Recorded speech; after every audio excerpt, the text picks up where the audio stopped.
Issues with the new baby Badland jack, why I returned it.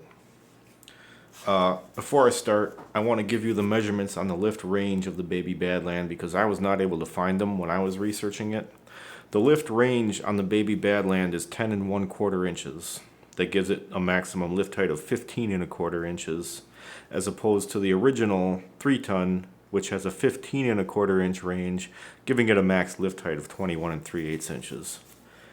I'll let you look at those. Freeze frame it if you have to. The dimensions of the extensions are also on there. Alright, let's get into these problems. Issue number 1. Oh, that's a method I used to get the measurements I just gave you. Alright, issue number 1 is with the handle locking system. What you're looking at here is the OG 3-ton jack, and this is the notch that the plunger extends into to lock the handle in its angled position. It's milled into the frame and it works perfectly. This is the one on the baby. This notch is part of a block that is bolted to the frame of the jack with 2 bolts sandwiched through the side of the frame. One of those bolts goes through this chrome tube. The other one threads into this pin here. The issue with this is that there's no way in hell that those bolts are going to hold this block tight enough to stop it from moving a little bit. And it moves because of there's a little bit of tolerance in the holes for the bolts. The problem with this block moving a little bit, and it only moves like a millimeter or less, the issue with that is due to a new feature that they introduced on the baby Badland, which is the ability to lock this handle in the horizontal position. It's locked in the horizontal position right now in this picture because I had to kind of fiddle fuck with it and get that block to move to where it would lock. But the problem is that block has just enough movement in it to where when you're jocking the jack around with the handle in the lock position like it's designed for, that block shifts down a little bit when you pull down on the handle, and it shifts down enough so that when you go to lock that handle in the horizontal position, that plunger, instead of notching underneath the block like it's designed, the block is now shifted down a little bit so that plunger just goes into the rear face of the jack, just catches on it, doesn't allow it to lock. As you can imagine, this leads to a lot of dicking around and screwing around with it to try and get that block to edge back up. Basically, you have to put the handle back at the angled position and give it a shove up, and then you can finagle it into that horizontal locking position. This is a major design issue because those bolts are just insufficient. I'll show you what those bolts look like on the OG right here. These 2 bolts, these are shared by both designs of jack. These are what is holding that block on the baby. And as you can imagine, with the forces exerted on that notch, and the direction that they're exerted as opposed to the where the bolts are positioned, it's simply impossible. I did check those bolts on the baby, and they were tight. You can see in this picture I stupidly tried to shim it with some layers of aluminum can. Obviously that didn't work because the movement is not this way. The movement is the block actually sliding along the frame of the jack. There are a couple ways that this can be fixed. The proper way, in my opinion, would be to put a dowel pin in there between the block and the frame of the jack to stop that from moving. A dowel pin is not going to have the play in it that those bolt holes have. So that would be sufficient, I think.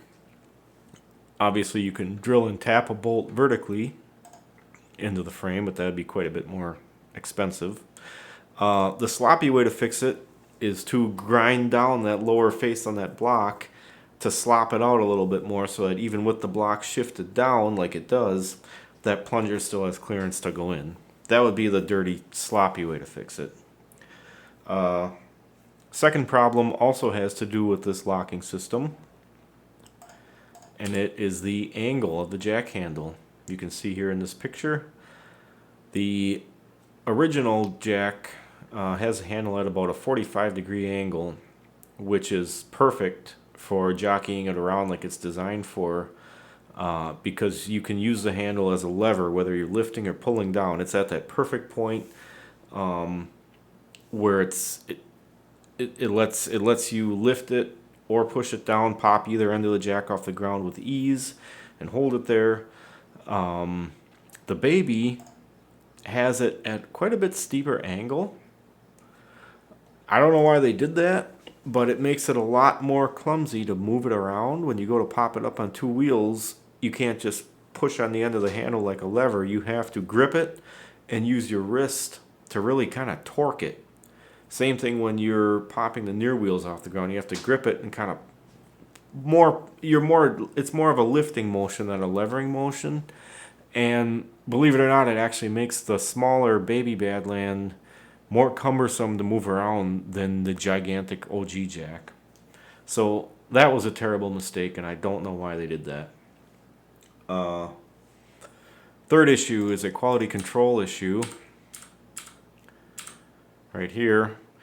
This is the locking lever, and you can see all this white powdery stuff and these big gouges here. That's all aluminum shavings, because this lever has burrs or something on it, and it's grinding that out.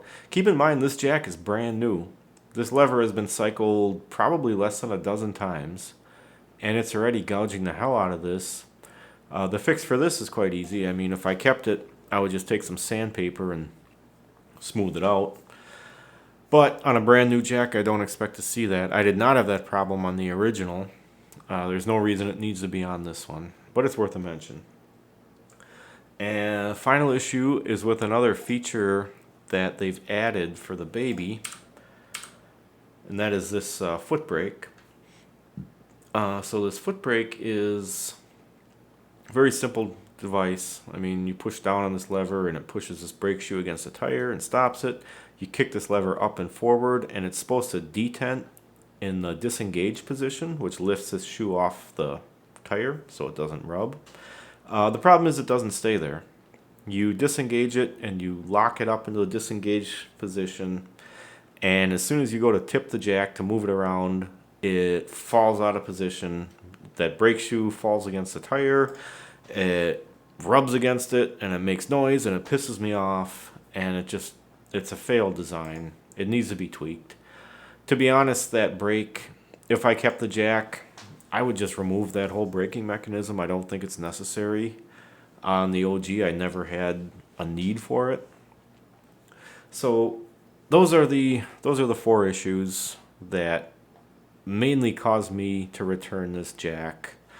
There is a fifth issue, which is simply a matter of the of handling the jack.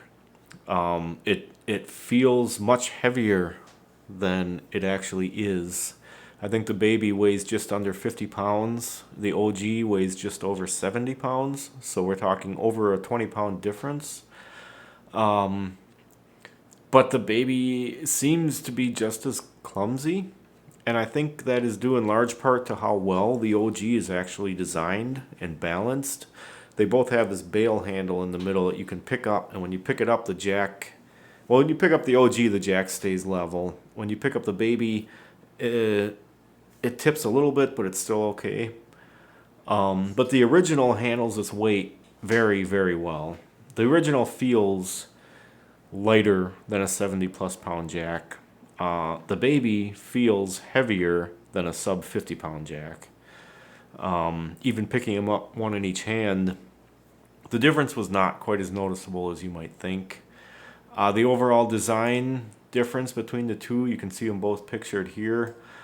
The original looks like it was designed from the ground up, or at least ripped off of a design that was designed from the ground up to be exactly what it is. You can see the storage for the extension is nestled right in the frame. It's out of the way. Again, that handle angle is ideal on the original. You can even see how the tongue and all the apparatus in here nests in the frame. Compare that to the baby. where they had to give it a big extension so they could compete with Pro Eagle's lift height. And so they had to side saddle it on the side where it is kind of in the way. They use a lot more steel in the construction of the baby as compared to the original, which is why the baby is about 10 pounds heavier than the Pro Eagle, which they ripped off. I have an uncomfortable suspicion that to make this baby Badland, they just took a crappy, like a steel shop jack, and jammed it into this off-road format, kind of. It seems, the overall feel of it, it seems clumsy and slapped together, and the smaller size is not worth it to me for the compromises that I made with like lift height, for instance. So that's my impression of this jack. I returned it for a refund. The OG just does everything better except slip under low cars, and I don't have any cars low enough to make that an issue. I had one other. Oh, yeah. So I hope they come out with a Series 2 of this jack. If they do, I'm definitely interested. They need to fix that handle locking mechanism because that is a big deal. That locking handle on these is very important because these jacks don't have casters. So that handle is how you steer them, basically. Hold on, little kitty. So, yeah, they got to fix the locking mechanism. And honestly, I think they need to drop the price. They need to get it below $250. I think I paid $280 for my OG 3-ton years ago with a discount or coupon or something. So paying $280 plus tax, which is what I paid for the baby, with the issues it had, it felt like a ripoff. I'm glad I was able to return it and get my money back because it was definitely a disappointment. So yeah, those are the technical issues I encountered with it, and I just wanted to let everybody know.